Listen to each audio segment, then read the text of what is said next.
Welcome to the Missouri Wind and Solar Podcast. I'm your host, Wes Shank, coming to you from our store in Seymour, Missouri. Each week with my co-host and Missouri Wind and Solar's General Manager, David McDarris, we discuss the latest on self-reliant energy. Check out our additional educational information, including dates for our hands-on workshops conducted in Seymour, on our website, windandsolar.com. Thank you for listening to our podcast, and if you haven't already done so, please consider subscribing. So for today's subject, one of the things we always get just a great response from our client, from our listening base on, we're going to have a little bit discussion on batteries. And I know that's usually well received.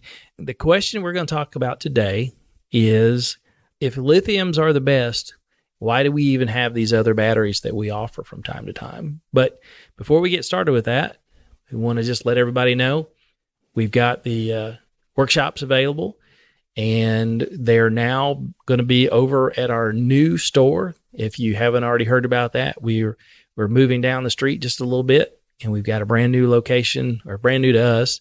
It's on Killdeer here in Seymour. And this time, the October class isn't full, but it probably will be shortly, but that'll be the next class that's up. And we'd love to have you come out. So if you're interested, go to windandsolar.com and click on the workshop tab and sign up. So, all right, David, let's talk about that. So we all know, good Lord, it's in the news. Elon Musk and Tesla and right, blah, blah, blah, blah, blah, blah. And lithium. Everybody knows lithium. You got lithium in your watch, lithium in your cell phone, lithium in the car. So if lithium's the best, why do we still have AGMs? Why do we still have lead acid? What do we got going on here? Well, the reason that we continue to stock and carry the AGM and the flooded lead acid is a simple factor of sizing properly, and also then it goes to budget. Okay, so number one reason is budget. Somebody comes in and maybe they're like me, right? So at my home, this is going to be easy. My home, it's is that incredibly cheap? Yeah, that's right. And that is correct. So at my home, all I'm doing right now is one of my deals is my 24 by 30 shop. And when I say shop, it carries my lawnmower in it. It has my hand tools and my rakes and all the different stuff that I just don't want to put in my regular garage, right? And so in this, I just need lights. I need to be able to charge my DeWalt batteries. And I would like to, and it does have a portion of it that's a kennel for one of our dogs, one of our hunting dogs. And so it's been hot out, and during that time we turn a fan on for her. We plug it in and we let it, let the fan run for her to help her keep cool during these hot times. And so anyway, but with that, I could never see at the time when I put it in that we didn't even have the cells, and that will be something that's going to go away soon anyway on the lithium cells. But at the time, I couldn't foresee spending $2,500 for a lithium battery that I go to that shop and turn the lights on and stay out there. And the fan is the biggest draw I have on it. And it may run for 10 hours a day, but you're talking 20 days out of the year, and I couldn't see spending $2,500 to get the same result of two 12-volt lead acid batteries that I spent literally $180 each for them, $360. I can replace them a lot of times, in that same time frame, and then not have that, because I'm worried this is not a heated and cooled shop, so I can't use that lithium battery and charge it under 30 degrees, which it will get out there and get under 30 degrees. So anyway, that's one of the main reasons is budget and the application. Well, let's talk about that for just a quick second. So some of our listeners may not know. So when we talk about the different types, so we've got flooded lead acid, which is the classic car battery. Yeah. Now, the ones we supply here are a little bit different. They're actually, ours would be more classified as a marine battery, right? Marine battery. Yep. And so it's a deep cycle. Deep cycle, that's right. And then AGMs, which are, I make sure I get this right, absorptive glass mat. Absorbs glass mat, right. So basically a fiberglass blotting paper. But it's still a lead acid, classified as lead acid. It's just incredibly stable and basically maintenance free. Right. I mean, they're commonly used in cell phone towers and some applications like that. And their big benefit, if I remember my classroom experience right, is they're a lot less impacted by temperature. Correct. Zero maintenance, no off-gassing. And seemed like there was they had a pretty varied voltage input range, wasn't it? That yes. You can actually charge. It's kind of like with the lead acid, they can accept high voltage and for the charging. And that's for both the lead acid and the lithium can't. And so that's why you have to have a different. Right. You can only use MPPT with technology with the lithium. And then just the standard lead acid, the big thing is they're cheap. They're cheap. But they're not maintenance free. They're not maintenance free. They off gas. So you have to be careful with them. Right. Even they are spillable. You can actually turn them over and be spilled and things of that nature. So. And I remember this about the lead acid. I'm trying to remember if it's the same thing. A charging or discharging mistake with lead acid can kill them almost immediately. Yeah. I mean, the day that you buy it, if you discharge, right? Yeah, within the first week, you can kill a lead acid battery. I won't say that you'll kill it dead on the first day. Misusing them for 7 to 10 days in a row can lead to a total failure of the battery bank on a brand new battery bank within 7 to 10 days. But in a lithium will not typically do that, right? Because lithium, if you think about especially if we're talking about a lithium that has the BMS already built in. And if you think about the difference is, if like you were mentioning DeWalt, I'm a Milwaukee guy, but if you're running your electric screwdriver and it quits, You can't. There's no. It's over.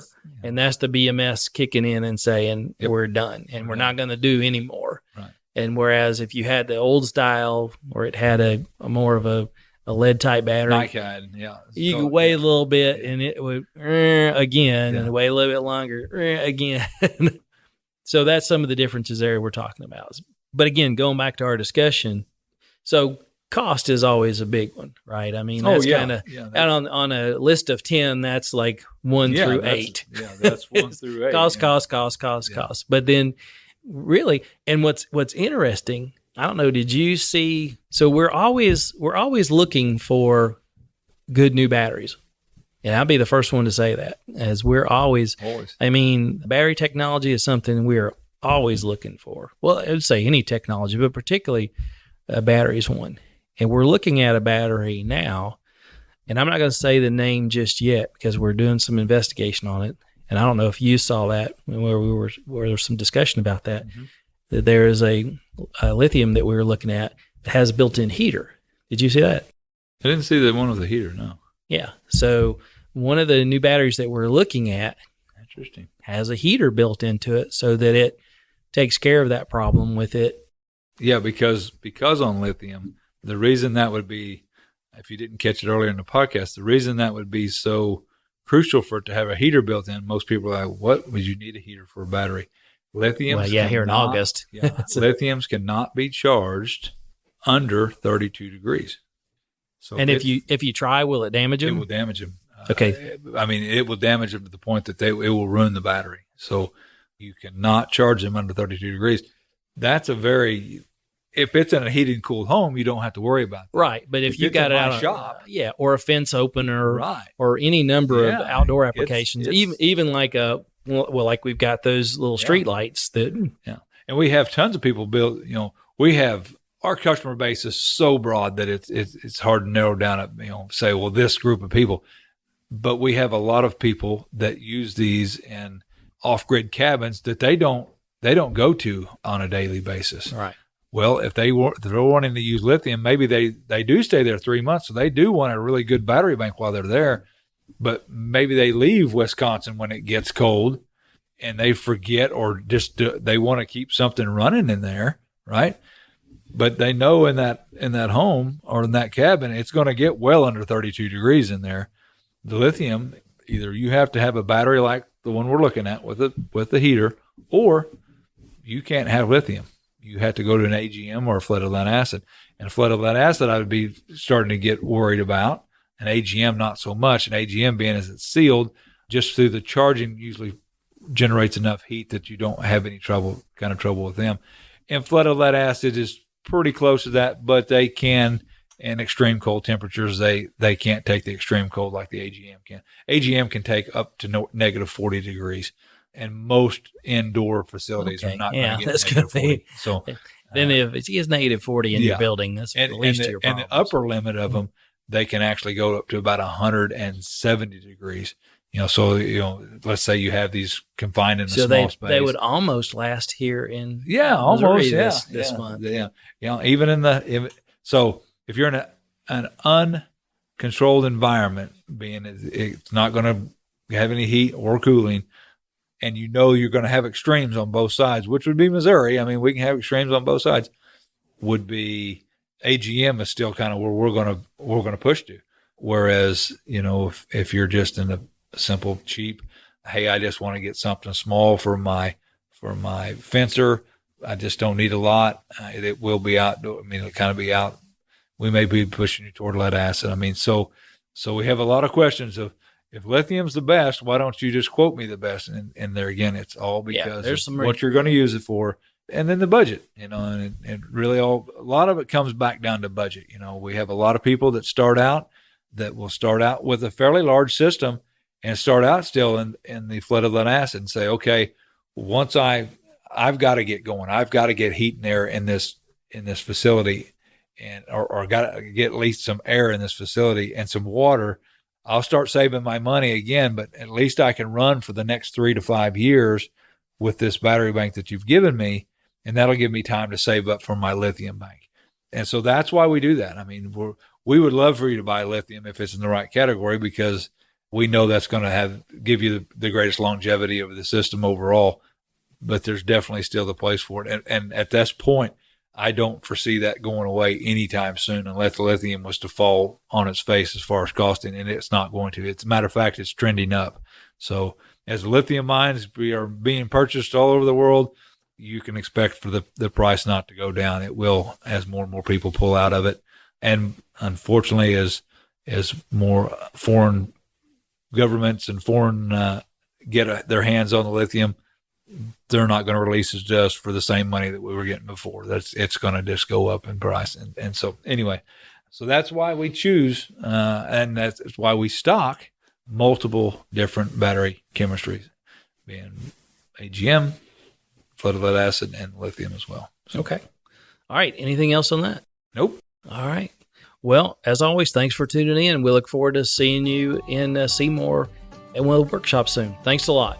Thank you for downloading and listening to the podcast today. If you have a question you'd like to hear us discuss on the podcast, or just want to say hello, email us at radio@windandsolar.com. As always, check out our store at windandsolar.com and buy some stuff. Your financial support underwrites our educational outreach, like the podcast, YouTube channel, and local STEM collaboration. It also keeps Lucy and her doggy chicken treats. Thanks again for listening.